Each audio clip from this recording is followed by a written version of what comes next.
At exactly 7:43 p.m., Julian Ashford was about to sign a $200 million deal that would change the city, but a single, desperate text from a 7-year-old girl he had never met would change his soul forever.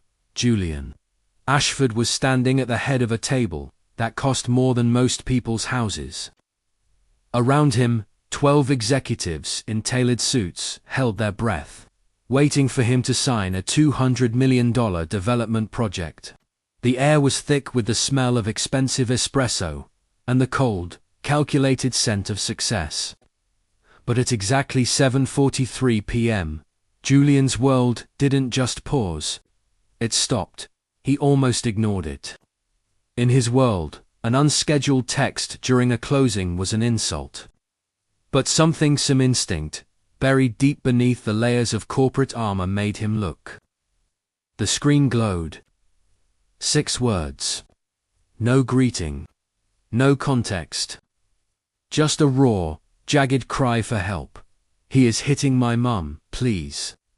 Julian's fingers moved before his mind could even process the impossibility of the message. He didn't know this number. He didn't know who he was. But he knew the sound of terror, even through a screen. He typed back, his hands steady, despite the adrenaline beginning to flood his system. "This is not your aunt. But I am reading your messages. Are you safe right now? Where are you hiding?" The response was a punch to the gut, misspelled, desperate, the kind of message a child writes when they are trying to be invisible. "I am behind the couch. Hayes in the bedroom with Mama. Hayes really hurting her. I can hear her crying."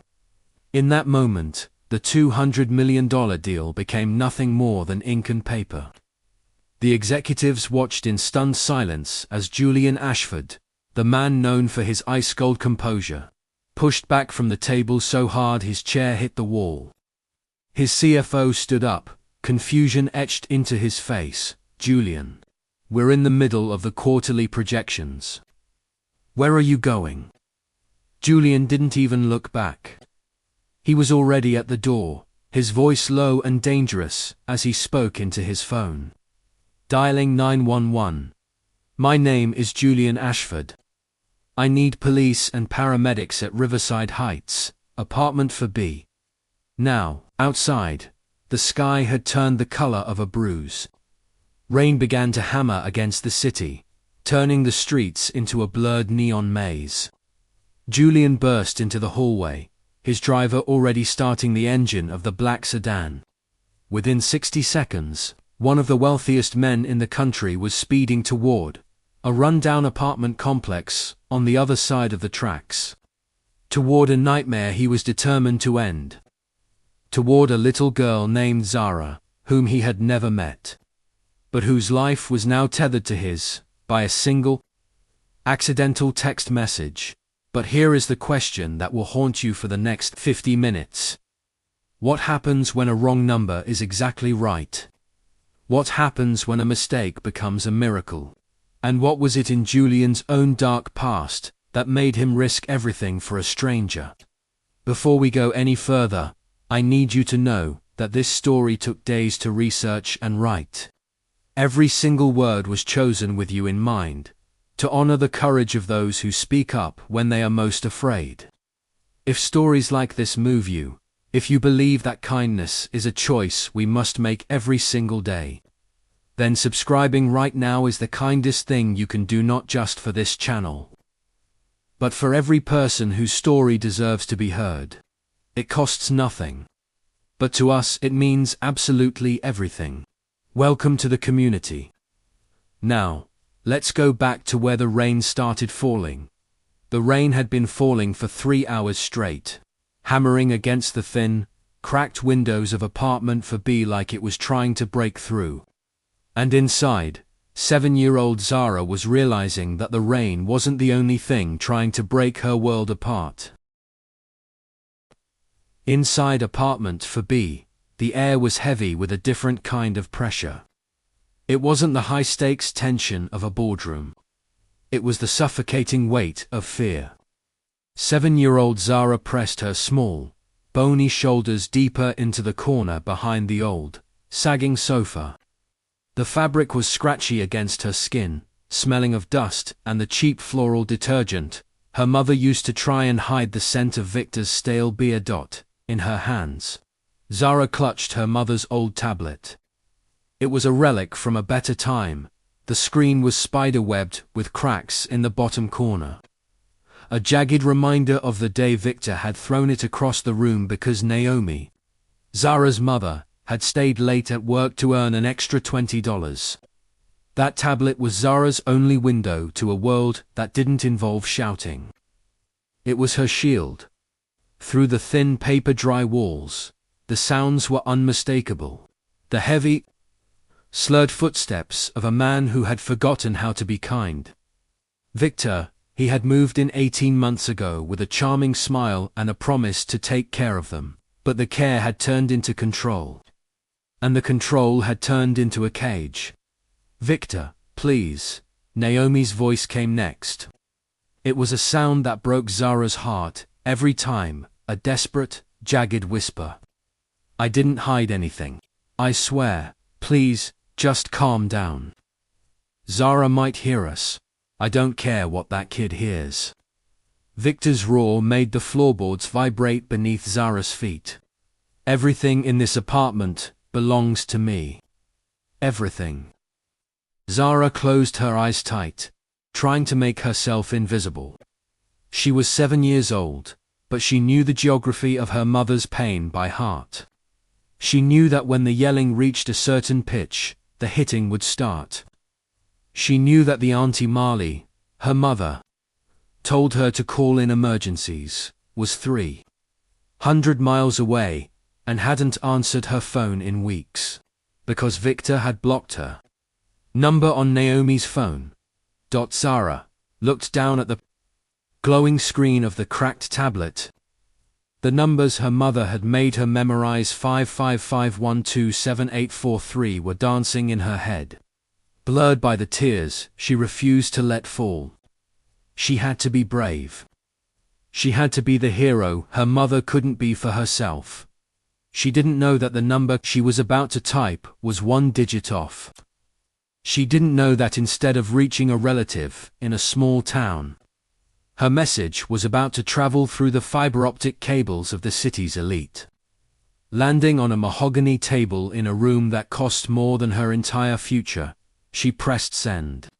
And in that moment, the silent, invisible thread between a child in a corner and a king in a castle was pulled taut. But as the tablet buzzed, with a reply that wasn't from Auntie Marley, Zara realized she had made a terrible mistake. Or so she thought. The message was gone. Sent into the digital void. Zara held her breath, her small chest tight, her heart hammering against her ribs like a trapped bird. She stared at the cracked screen of the tablet, waiting for the name Auntie Marley to appear. Waiting for the one person who was supposed to save them. On the other side of the city. Julian Ashford's phone buzzed against the mahogany. He was mid-sentence, explaining the projected ROI of a luxury hut. He stopped. He looked. The words on his screen were a jagged contrast to the polished numbers on the presentation slide. "Auntie, please come.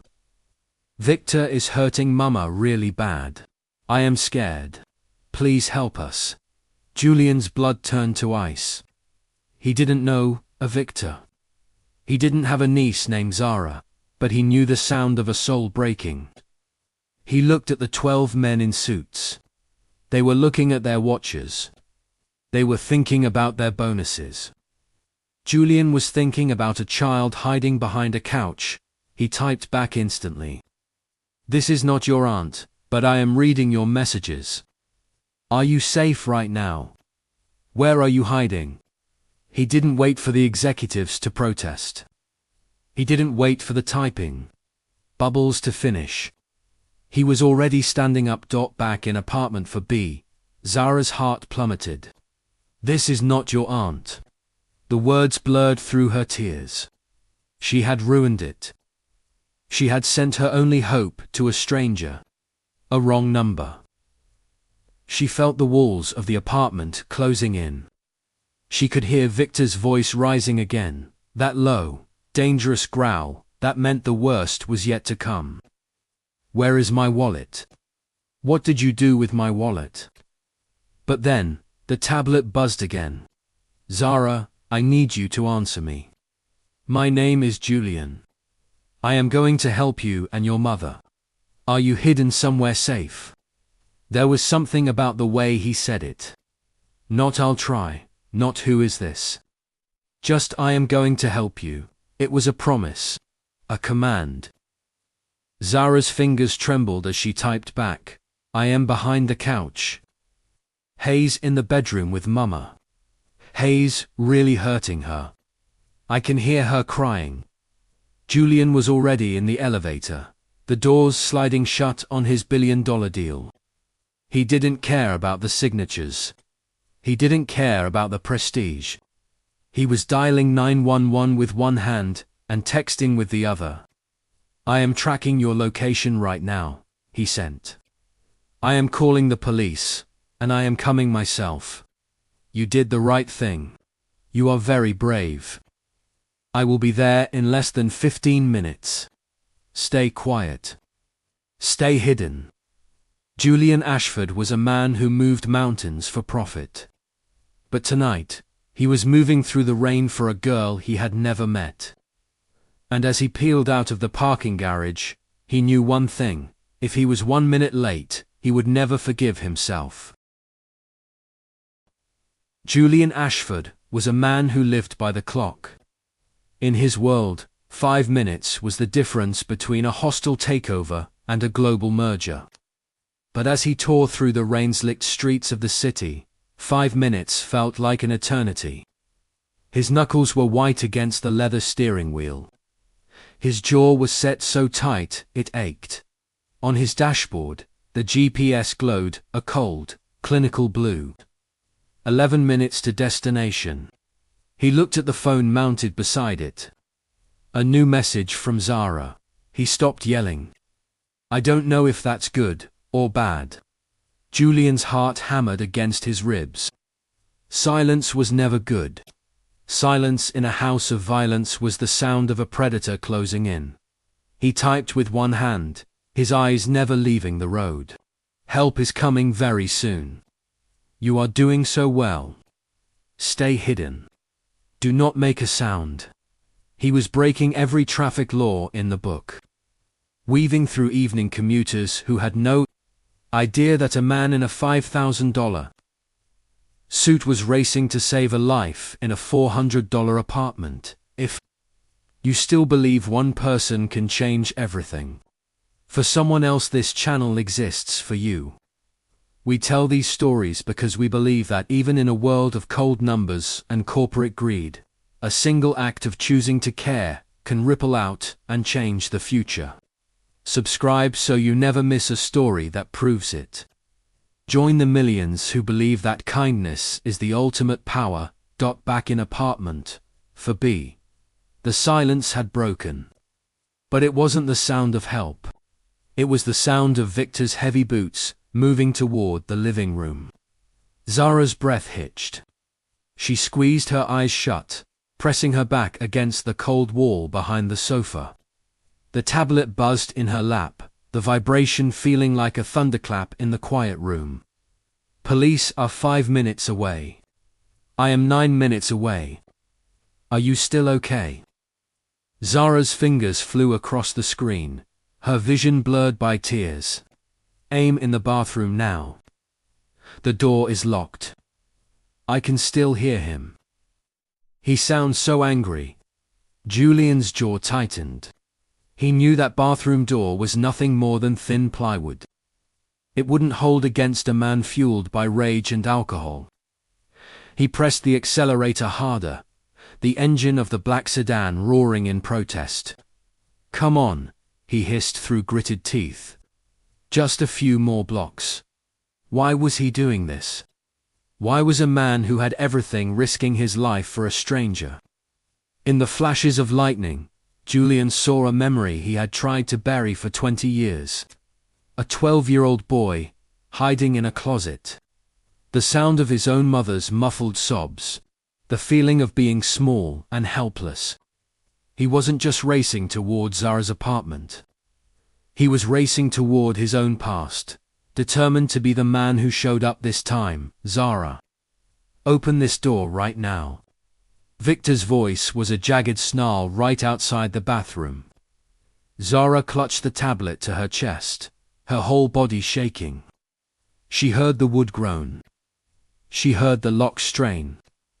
And then, she heard it. The sirens. Real, screaming sirens, cutting through the rain. Julian skidded around the final corner. The blue and red lights of the police cruisers, already reflecting in the puddles. But as he jumped out of the car, he realized the front door of the building was hanging off its hinges. And the screaming from apartment 4B had just turned into a terrifying, final silence. Julian didn't wait for the police to coordinate. He didn't wait for the sergeant to bark out an order. He was out of the sedan before the wheels had fully stopped spinning.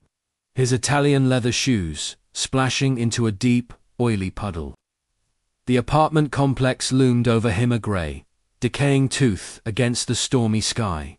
He took the stairs 3 at a time. His lungs burned, not from the exertion, but from the sheer, suffocating pressure of the what if. What if I'm too late?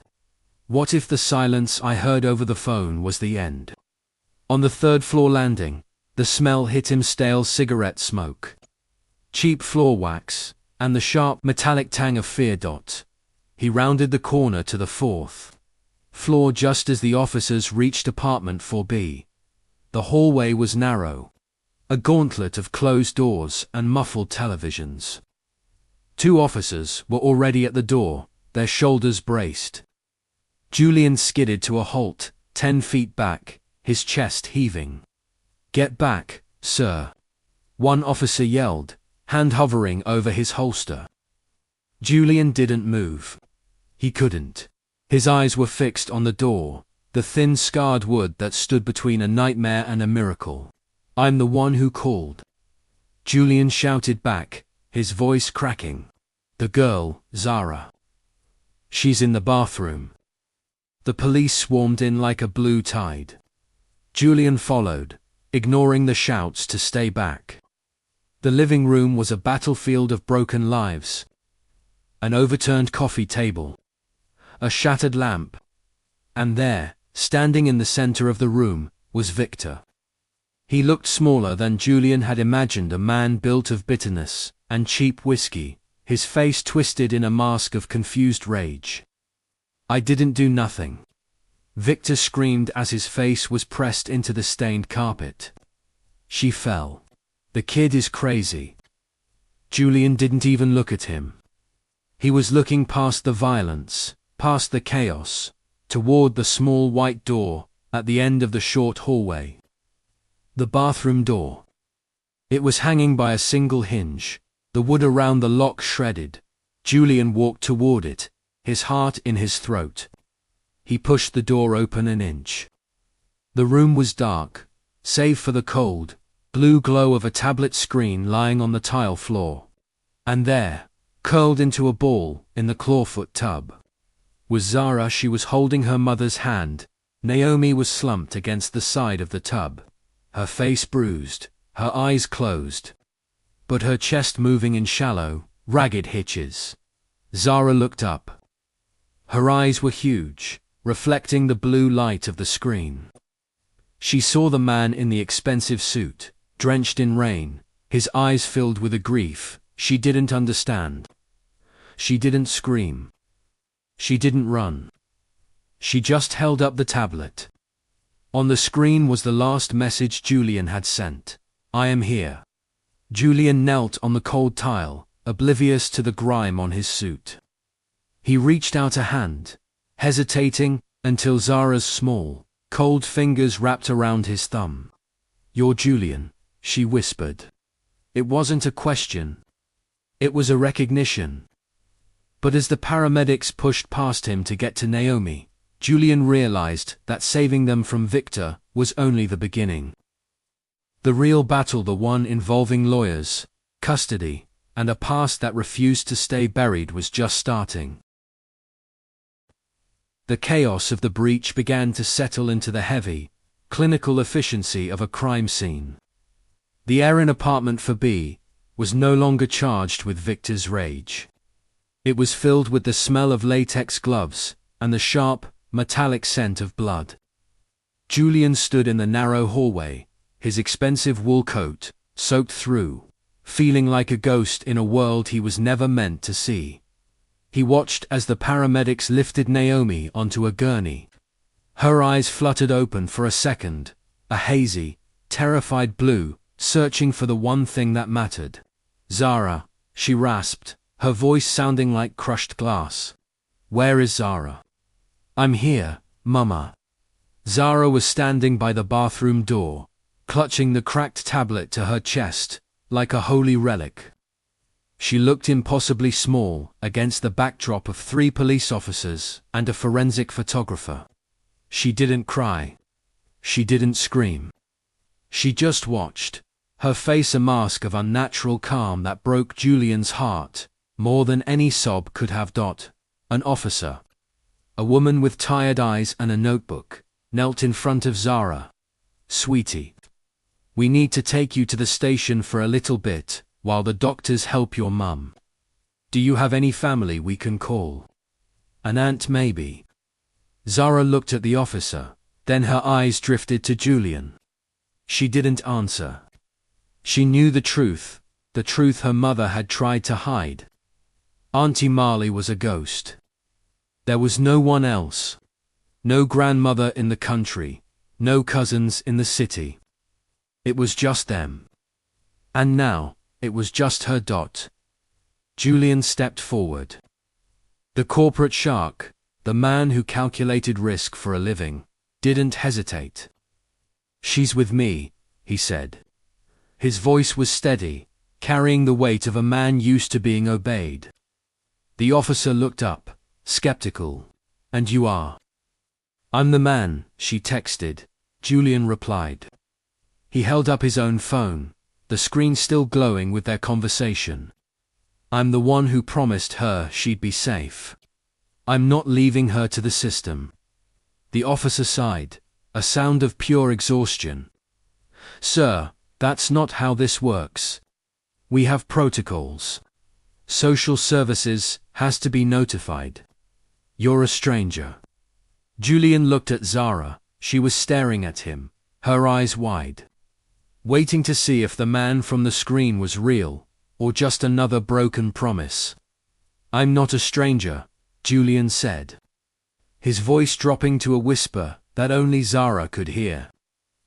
"I'm the wrong number that stayed on the line." But as the officer reached for Zara's hand, Julian realized that writing a check wouldn't fix this. To keep his promise, he was going to have to step into a light he had spent 20 years running from. The building felt eerily quiet once the ambulance door slammed shut. Naomi was on her way to the hospital. Victor was in handcuffs. But the storm inside the walls of apartment 4B hadn't ended, had only shifted. Now, all of it was focused on a single question: what happens to Zara? A social services worker arrived, a woman in a red raincoat, carrying a clipboard, too big for her arms. She knelt in front of Zara with a soft smile. "Hi, sweetheart. My name is Diane. I'm here to take you somewhere safe, while your mum gets better." "Okay." Zara didn't answer. She gripped the cracked tablet. Her eyes flicked to Julian like he was the last solid thing in a world that kept shifting under her feet. "Zara," Julian said, "I'm not going anywhere. I'm just going to talk to the lady for a second, okay?" She nodded once. Tiny, fragile.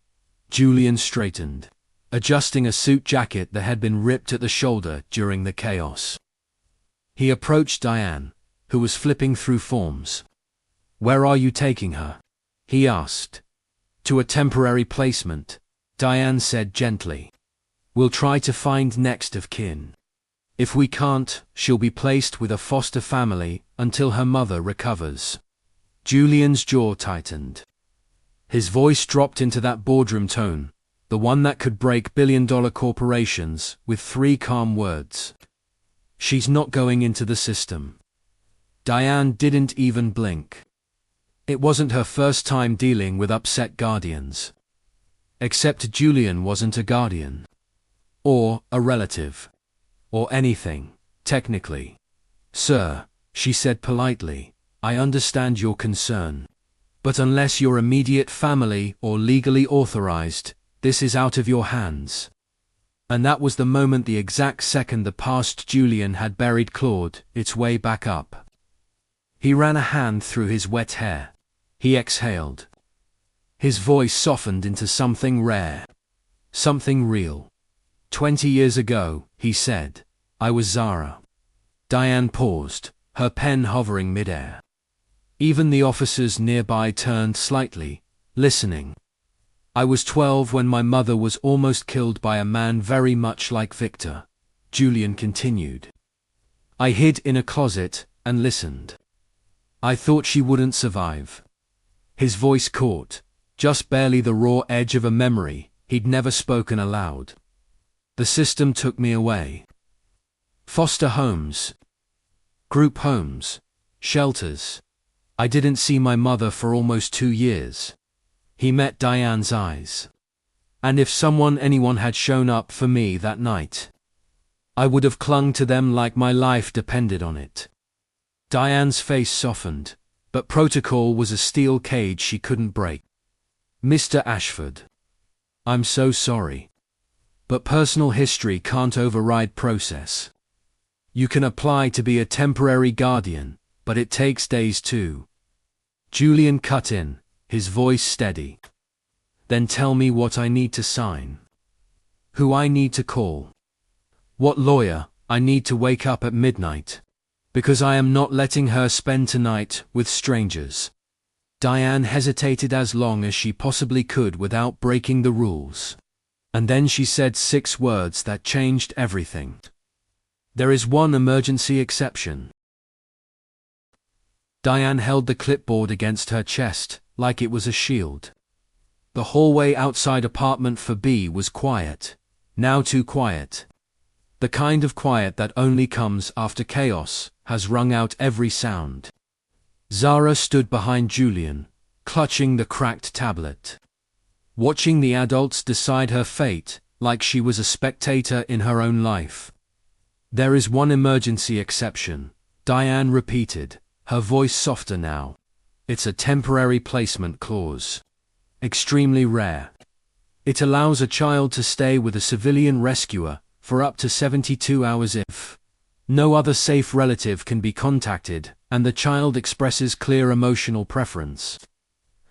Julian didn't blink. She's with me then. Diane held up a hand. Not so fast. The clause requires 2 things. First, she flipped her clipboard. A background check. Even expedited, it takes about an hour. Julian nodded. Fine, what's the second thing? Diane looked down at Zara. The child has to say who she wants to go with. Zara's eyes widened. She looked at Diane. Then at Julian. Then at the ruined door of apartment 4B. She wasn't supposed to choose. Kids weren't supposed to carry that kind of weight. But life had placed it squarely on her tiny shoulders. Diane kneeled. Sweetie, she said gently, you don't have to be scared. You're safe now. But we need to know. Who would you feel safest with tonight? Zara swallowed hard. Her voice was so small, it was almost lost in the drafty hallway. Him. She pointed at Julian. Julian closed his eyes for just a moment. Relief, guilt, determination, all of it washed over him. He offered her a quiet nod, careful not to move too fast, not to startle her. Diane exhaled. Okay, then we start the paperwork. Officer, can you escort Mr. Ashford to his vehicle for the ID check? As Julian followed the officer down the stairs, he looked back. Zara was standing at the end of the hallway, a small silhouette in a doorway of splintered wood. She lifted the tablet. Not to use it but, like she was holding a piece of him. It hit him then. This wasn't a rescue, it was a beginning. In the parking lot. Under the dying storm, Julian handed over his ID. The officer scanned it, waiting for the system to approve. It would take time. Julian used to do something he hadn't done in 20 years.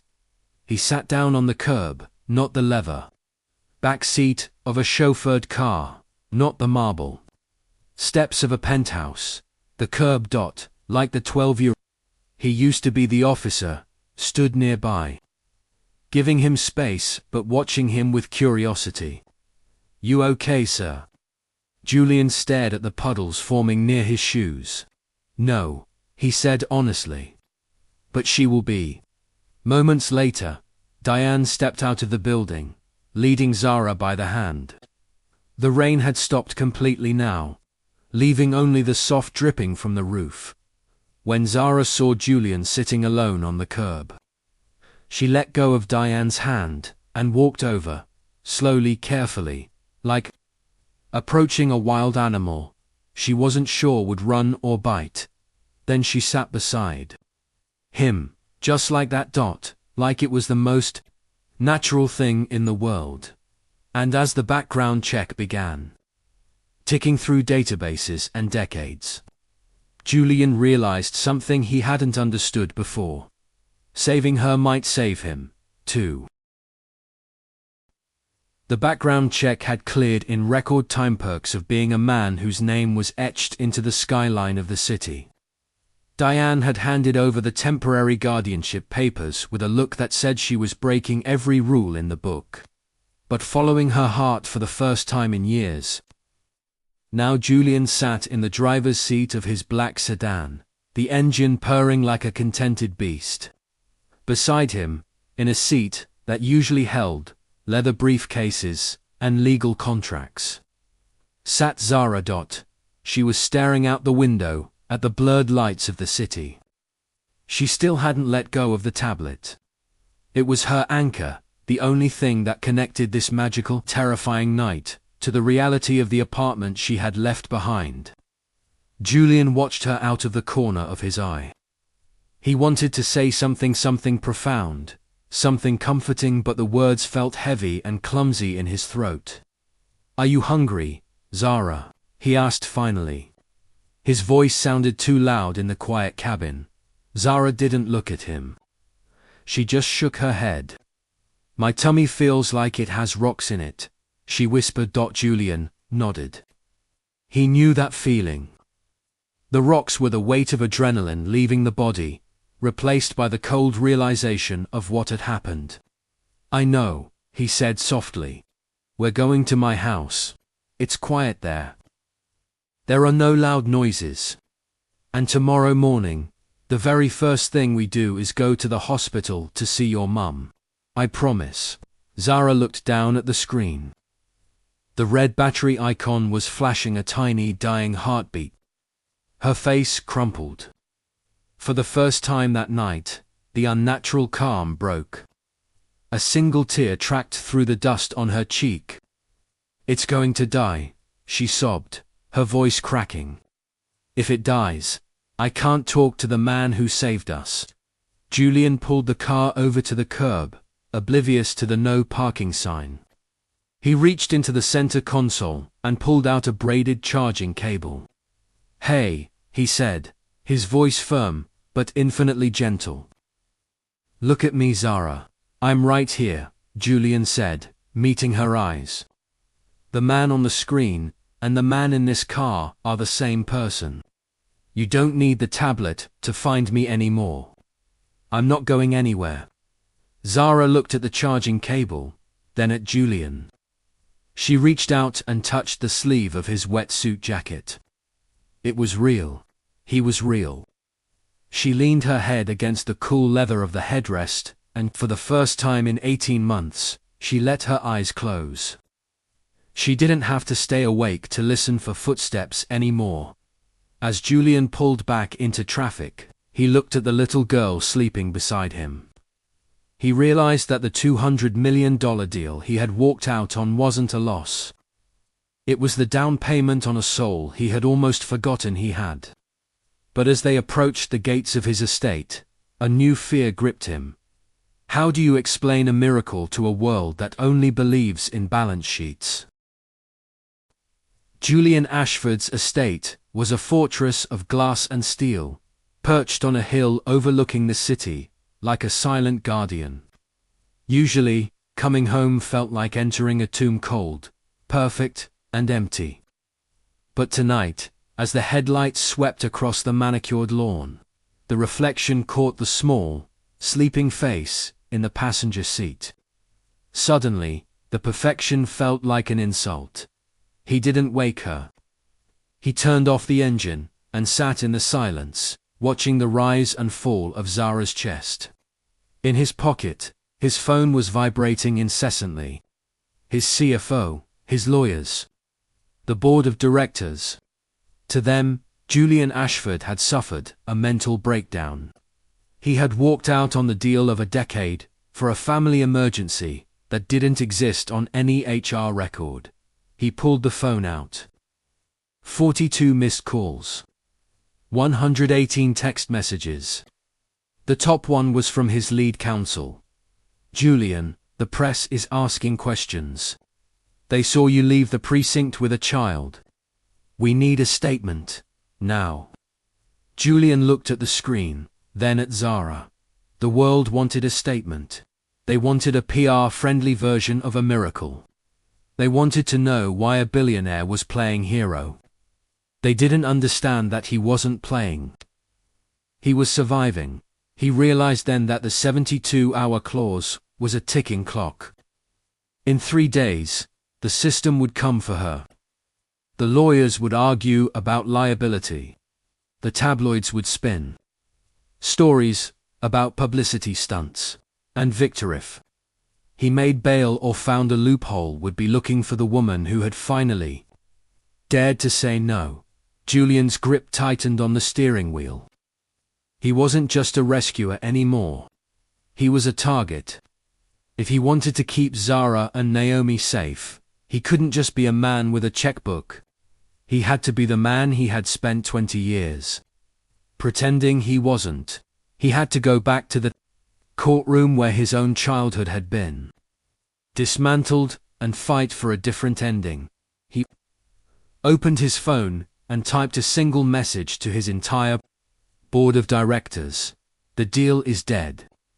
I am taking a leave of absence, effective immediately. Do not call me unless the building is on fire. I have a more important merger to attend to. He deleted the message from the press. He didn't owe them a statement. He owed a 7-year-old a tomorrow. He reached over and gently brushed a stray hair from Zara's forehead. She stirred, her eyes fluttering open, momentarily confused by the vast, dark driveway. Are we there? She whispered. We're home, Julian said. And for the first time in his life, he actually meant it. But as they stepped out into the cool night air, a black SUV pulled up to the gates.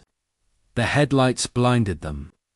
The turning point had arrived and it was wearing a suit and carrying a subpoena. The world doesn't let you walk away from $1 billion without a fight. And Victor wasn't the only monster Julian was going to have to face to keep his promise. The black SUV didn't just pull up. It blocked the exit. Julian stood on the steps of his mansion, his body instinctively moving to shield Zara. The transition from the quiet sanctuary of the car to this new aggressive intrusion was instantaneous. The world of corporate sharks and legal vultures had followed him home, and they weren't leaving without a pound of flesh. Mr. Ashford. The voice was loud, practiced, and devoid of any warmth. It was Marcus Thorne, the lead counsel for the development firm Julian had walked out on. He held a thick manila envelope like a weapon. "We've been trying to reach you for 3 hours. The board has called an emergency session. They're filing for an injunction to remove you as CEO, citing mental instability." Julian didn't flinch. He felt Zara's small hand grip the fabric of his trousers, her knuckles pressing into his thigh. She was trembling again. The rocks in her stomach were back. Julian looked at Thorne, a man he had played golf with, a man who had toasted to his success just last weekend, saw nothing but a predator. Mental instability. Julian's voice was a low, dangerous growl that made Thorne hesitate. "Because I chose a human life over a parking garage. Because I answered a child's cry for help instead of a billionaire's greed. Because you brought a ward of the state to a private residence without a court order." Thorne shouted back, stepping into the light. "The police are already fielding calls from Victor's legal representation. They're claiming kidnapping, Julian. They're claiming you used your influence to snatch a child from a domestic dispute before the facts were in." Zara looked at the car, then at the men. "Victor is coming," she whispered, her voice so thin it nearly broke. "Is he coming here?" Julian knelt down, ignoring the lawyers, ignoring the threats of losing his empire. He took Zara's face in his hands. "No," he said, and the conviction in his voice was stronger than any legal contract. "He is never coming near you again. I don't care if I have to burn every building I ever built to the ground, to make sure of it." He turned back to Thorne.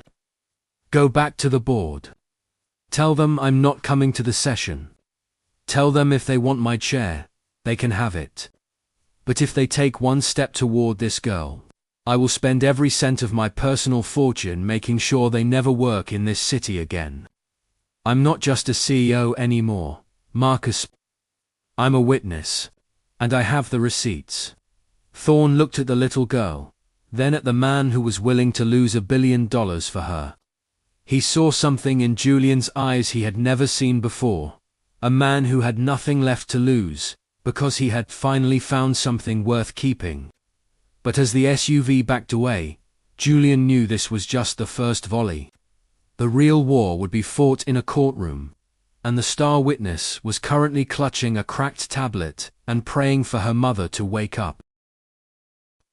6 months later, the rain was falling again, but this time it didn't sound like a threat. It sounded like a lullaby. Julian Ashford sat in a plastic chair in a sun-drenched hospital solarium. A stack of legal documents on his lap that had nothing to do with real estate and everything to do with the future. The war Thorne had promised had been brutal, but short. When Julian's legal team released the transcript of the text messages, the raw, unfiltered terror of a 7-year-old, the board of directors didn't just back down. They evaporated. The public outcry was a tidal wave that swept Victor into a prison cell for 15 years and turned Julian Ashford from a corporate shark into a national symbol of what happens when we choose to listen. Julian. Naomi's voice was stronger now. She walked into the room without a limp, her face clear of the shadows that had lived there for years. She sat down across from him, her eyes bright. "The doctors say I can go home tomorrow." "To the new place? The one with the garden?" Julian smiled, a real unpracticed smile that reached his eyes. "The garden is ready. Zara already picked out where she's planting the sunflowers. She says they need to be tall so they can see the whole city." He reached into his bag and pulled out a small, wrapped box. "I almost forgot. This came for her today." Zara didn't look at the screen first. She looked at Julian. She didn't need the device to find him anymore. She walked over and climbed into his lap, leaning her head against his chest. "Does this one have your number already?" she asked. "It's the only number in there," Julian whispered, hugging her tight. And it's never going to change. We tell these stories because, in a world that feels increasingly disconnected, we need to remember that a single wrong connection can be the most right thing that ever happens to us. Julian Ashford lost $1 billion deal, but he gained a family. Zara lost her fear, and Naomi gained her life back. All because of one digit, one text, and one man who decided that "not my problem" wasn't an option. If this story moved you, if it reminded you that there is still light in the dark corners of our world, please share it. Subscribe to join our community of millions who believe in the power of the human heart. And remember, the next time your phone buzzes with a message you weren't expecting, answer it. You might just be someone's miracle. Thank you for being part of the story. We'll see you in the next one.